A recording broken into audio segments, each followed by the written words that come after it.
নমস্কার। বেলি ফুল বা বেল ফুল একবার বাগানে নিয়ে আসলেই বহুদিন পর্যন্ত এরা থাকে।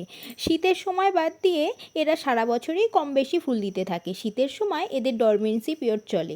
এই সময় গাছের পাতা ঝরে যায়, তাই গরম পড়ার আগে অর্থাৎ ফেব্রুয়ারি মাস থেকে মার্চ মাসের মধ্যে কিছু যত্ন এদের অবশ্যই করতে হবে। সেই জন্যই আজকে করছি এই গাছের রিপোর্টিং করার জন্য আমি প্রথমে গাছের ডালগুলোকে ভালো করে কেটে নিয়েছি।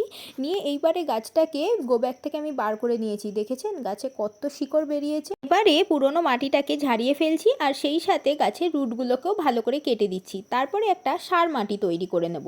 সেই জন্য প্রথমে দিলাম 3 ভাগ বাগানের মাটি, 1 ভাগ কিচেন কম্পোস্ট, 1 ভাগ সর্ষের খোল, 1 ভাগ নিম খোল আর কিছুটা ডিমের খোসার গুঁড়ো, আর ওই হাফ চামচ মতো অ্যাপসম সল্ট দিয়েছি। দিয়ে ভালো করে মাটিটাকে মিশিয়ে নিচ্ছি।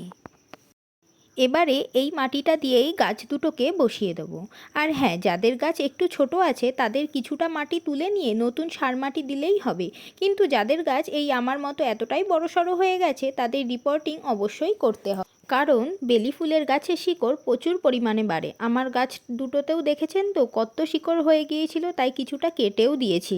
তারপরে গাছের এই কাটা অংশগুলোতে আমি ফাঙ্গিসাইড দিয়ে দেবো। আর আমি যখন গাছ রিপোর্ট করি তাতে অনেক শিকড় কাটা পড়ে, তাই আমি সবসময় ফাঙ্গিসাইড গোলা জল ফাইনাল রিপোর্ট করার পরে গাছের গোড়ায় দিয়ে থাকি।